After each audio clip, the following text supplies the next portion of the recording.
We go to the gym 3 days a week, and she's a health nut, and we work out. These are the 6 people who transformed a poor kid from Missouri into a centenarian legend still looking for work at age 100. On December 13th, 2025, just a few weeks ago, Dick Van Dyke hit the century mark. And he's still hitting the gym 3 times a week, still dancing with his wife, and still asking casting directors for his next role. Nobody makes it that far alone. Behind every pratfall, every musical number, and every decade of laughter stands someone who saw something special in him, someone who taught him or believed in him or loved him through the best and worst of times. What we're looking at today are the people who shaped Dick Van Dyke's legendary life. From the creative genius who made him a star to the woman keeping him young at 100, these relationships defined a century. Let's meet the people who made Dick Van Dyke unforgettable. The dreamer, Carl Reiner. Carl Reiner was the first person who truly changed everything.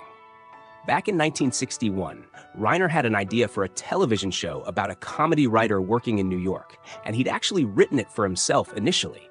But when the network passed, he reimagined the whole thing with someone else in the lead role. That someone turned out to be Dick Van Dyke, a relatively unknown stage actor who just won a Tony Award for Bye Birdie. Reiner created the Dick Van Dyke Show specifically with Van Dyke in mind, pairing him with a 24-year-old newcomer named Mary Tyler Moore as Laura Petrie. The show ran from 1961 to 1966 and racked up 15 Emmy Awards total, with Van Dyke himself taking home 3. What the show did went beyond making Van Dyke famous. It made him a household name, the kind of performer families trusted, the kind of comedian who could make you laugh without ever being mean. The friendship between Reiner and Van Dyke lasted almost 60 years, right up until Reiner's death in 2020 at age 98, and the respect between them ran deep. Carl Reiner called Dick Van Dyke the most talented human being ever put on Earth. Consider that statement for a moment. Reiner worked with everyone, from Mel Brooks to Steve Martin to countless comedy legends, but Van Dyke was the one he called the most talented. Both Van Dyke and Mel Brooks considered Reiner their best friend. Brooks said they both loved Carl Reiner an awful lot and noted they were very lucky to have him in their lives because he knew what to hit on and drew out the best comedy in both of them. When Reiner died on June 29, 2020, Van Dyke lost more than a friend. The man who'd seen his potential before almost anyone else. The man who'd given him the platform that would define his career was gone. Van Dyke himself said recently, "Everybody's gone. All those guys, all those comedians, all my old friends gone. I've outlived everybody."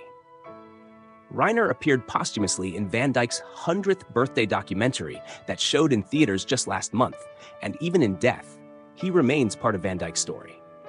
The perfect partner. The Dick Van Dyke Show wasn't just about Dick Van Dyke, though. It was about Rob and Laura Petrie, which meant it was about Mary Tyler Moore. Moore was just 24 years old when she was cast, relatively unknown with only some small roles under her belt, but nothing like this. From the first episode, though, the chemistry between her and Van Dyke was undeniable. They didn't just play a married couple. Rob and Laura Petrie revolutionized how married couples were portrayed on television, showing them as equals and partners and friends who genuinely liked each other. They had separate beds because of television standards of the time, but you believed they were in love. That chemistry wasn't just acting either. Van Dyke and Moore maintained a close friendship until her death on January 25, 2017, and she appeared in the documentary Dick Van Dyke, 100th Celebration, sharing personal memories of their time together. 15 Emmy Awards came to the Dick Van Dyke Show during its run from 1961 to 1966, and the show influenced every sitcom couple that came after, from the Huxtables to the Bundys to Jim and Pam. The template of the workplace domestic blend, the idea that marriage could be funny without being mean, the notion that a wife could be as smart and funny as her husband, all of that started with Rob and Laura Petrie. Moore went on to create her own iconic sitcom, The Mary Tyler Moore Show, which ran from 1970 to 1977 and changed television again. But she never forgot where she started, and neither did Van Dyke. He's outlived her by nearly a decade now, but her influence on his life, both professional and personal, remains immeasurable. The movie star connection, Walt Disney and Julie Andrews. Television made Dick Van Dyke famous, but one phone call from one man made him a movie star. Walt Disney was that man. Van Dyke told an interviewer he wished there was more quality children's entertainment, and Walt Disney took notice and called to offer him the part of Bert the Chimney Sweep in Mary Poppins. Walt Disney, the Walt Disney himself, called Dick Van Dyke personally because of something he said in an interview. Mary Poppins hit theaters in 1964 and became a cultural phenomenon, winning 5 Academy Awards, including Best Actress for Julie Andrews, who was already a Broadway star but unknown in film. The movie created Van Dyke's family-friendly image that endures to this day. Julie Andrews observed of Van Dyke, "He is an all-round performer. I cannot name one of his talents that is better than the next." Their friendship has lasted over 60 years now, and they reunited for Mary Poppins Returns in 2018 when Van Dyke was 92 years old. Emily Blunt, who starred in the sequel, recalled Van Dyke leaping onto a desk tap dancing, and the director had told Blunt and Lin-Manuel Miranda they should help him up. But as Blunt put it, he didn't need help. He's still got it. He's still got a charm about him. Now, we should address the elephant in the room, which is Van Dyke's Cockney accent in Mary Poppins. It's legendarily bad. A 2003 Empire magazine poll of worst ever accents in film put him in second place, and Van Dyke himself admitted his accent coach was Irish, who didn't do an accent any better than he did, and that no one alerted him how bad it was during production. Nobody cares, though. The performance was so full of joy, so full of energy and charm, that the accent became part of the charm. Here's a fun secret, too. Van Dyke also played Mr. Dawes Sr. in Mary Poppins, the ancient banker, and he was heavily costumed to look much older and was credited as Nakvid Keed. At the end of the credits, the letters unscramble into Dick Van Dyke. Walt Disney died on December 15, 1966, just 2 years after Mary Poppins was released, but his impact on Van Dyke's career can't be overstated. Disney opened doors to major movie roles and created the image of Van Dyke as someone families could trust.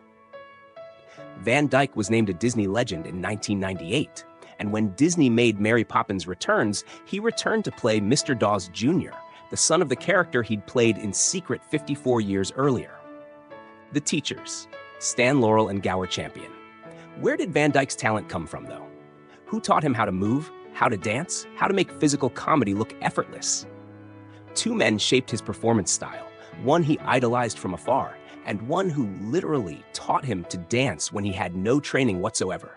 Stan Laurel of Laurel and Hardy came first.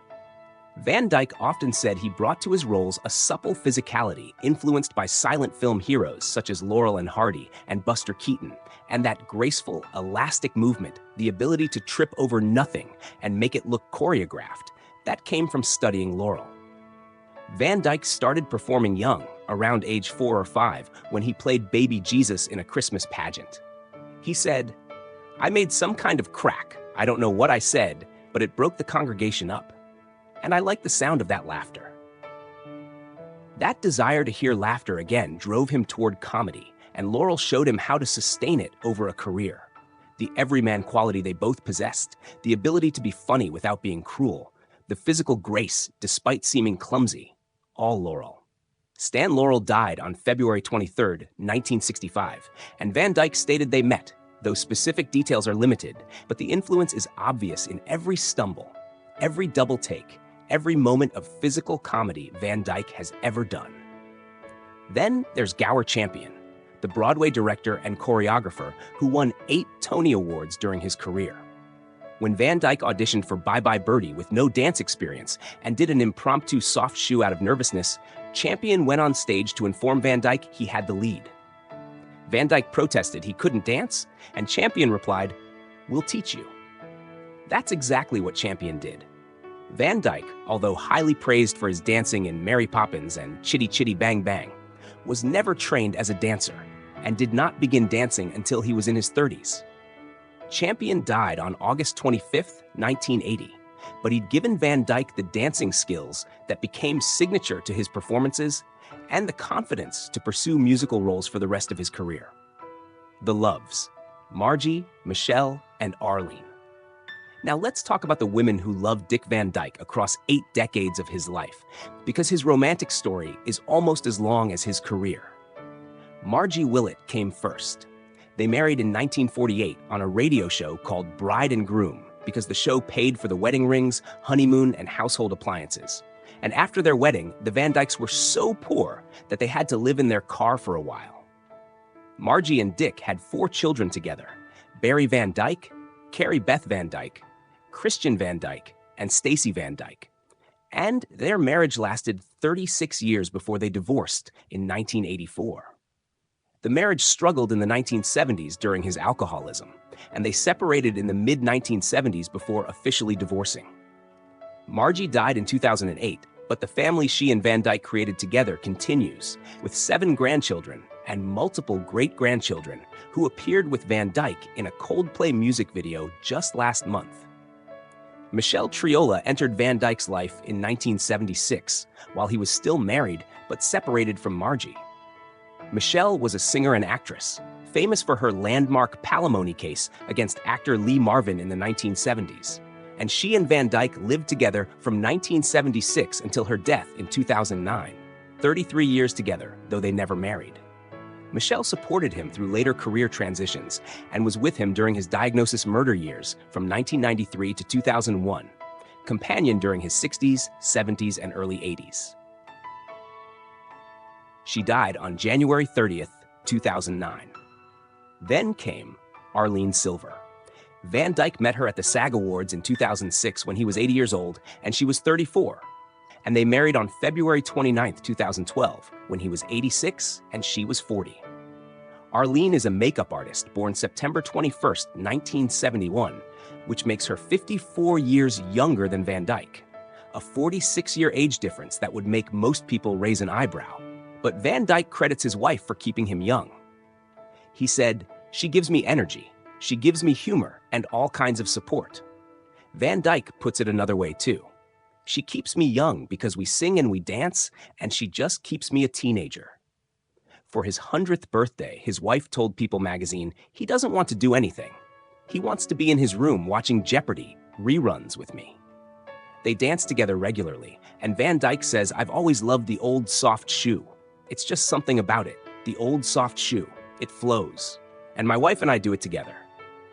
Arlene has been with him now for 14 years, as of January 2026, and she's the one keeping him moving, keeping him laughing, keeping him young at 100. Life at 100. So what's life like at 100 for Dick Van Dyke? Van Dyke says he's so lucky, adding, "I don't have any ache or pain," which is remarkable for someone who's been alive for a full century. Even at 100, Van Dyke goes to the gym 3 times a week, and when he makes his way to each machine, sometimes he dances as he walks. On his off days from the gym, he practices yoga and stretches, and Van Dyke's doctors are amazed at how he's still able to touch his toes. There are challenges, though. Van Dyke admits, "I miss movement. I've got one game leg from I don't know what, and I still try to dance." Before turning 100, Van Dyke said, "I'll be darned. I think I'm the last of my generation. I'm 98. I have almost all my marbles." The loneliness of longevity weighs on him. Everybody's gone. All those guys, all those comedians, all my old friends gone. I've outlived everybody. But he's not done yet. Van Dyke said in November 2025, "I don't want to retire. I mean, it's my hobby. It's my life. I love it. I'm looking for work right now." Let that sink in. At 100 years old, Dick Van Dyke is actively looking for his next job. Recent projects and celebrations. Van Dyke hasn't just been sitting around either. In November 2025, he published 100 Rules for Living to 100, an autobiographical collection of stories, reflections, and life advice on how he's maintained a zest for life, with 100 chapters, each with a takeaway. The chapters include titles like "Don't Act Your Age," "Make Your Own Rules," "You Can't Protect Your Survivors," and "Find Your Arlene."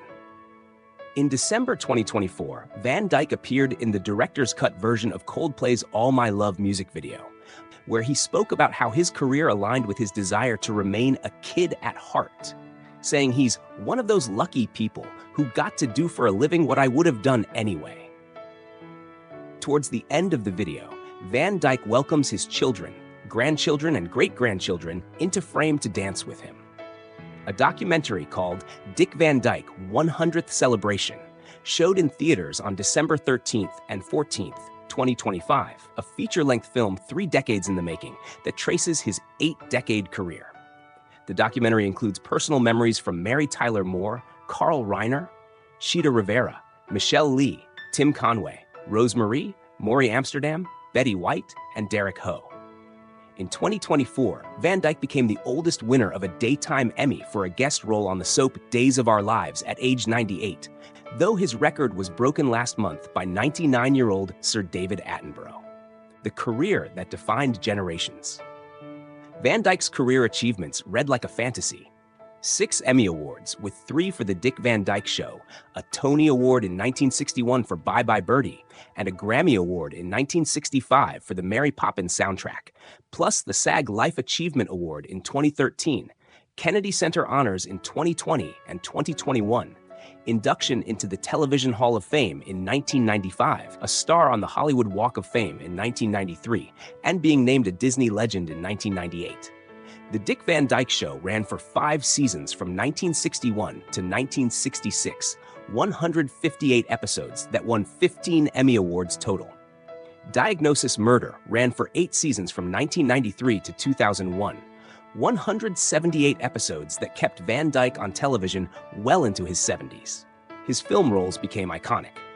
Mary Poppins in 1964, Chitty Chitty Bang Bang in 1968, Bye Birdie in 1963, Dick Tracy in 1990, Night at the Museum in 2006 and 2014, and Mary Poppins Returns in 2018 when he was 92 years old.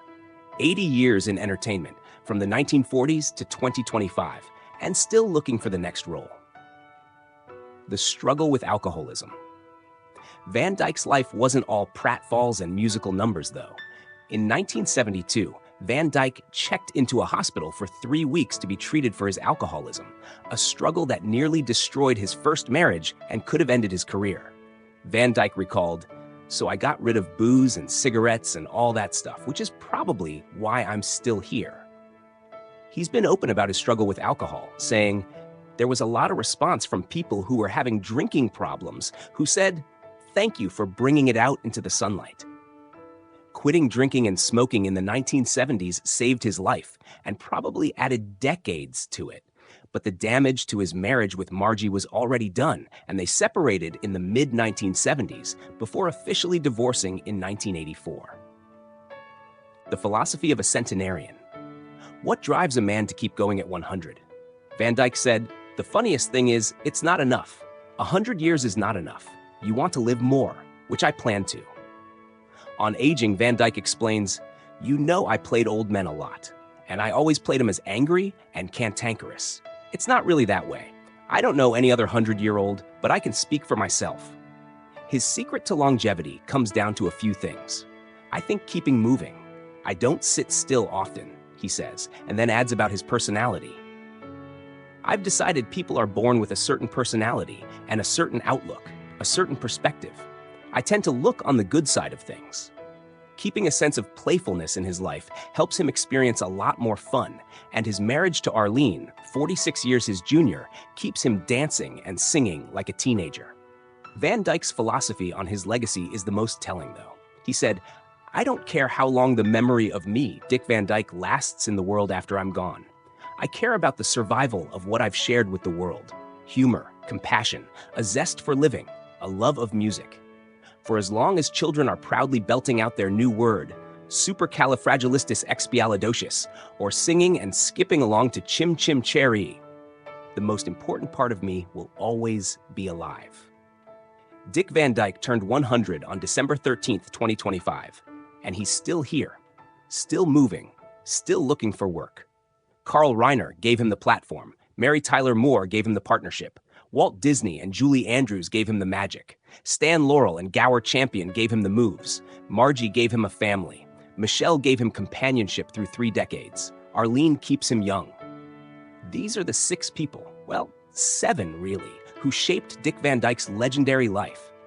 But what they all gave him was the same thing: the chance to do what he loved, to make people laugh, to dance and sing, and bring joy to the world. At 100, Van Dyke goes to the gym 3 times a week, dances in the hallways, touches his toes, and asks for his next role. He's outlived everyone from his generation. All those guys, all those comedians, all his old friends. But he's not done yet. 100 years isn't enough. He wants more. And knowing Dick Van Dyke, he'll probably get it.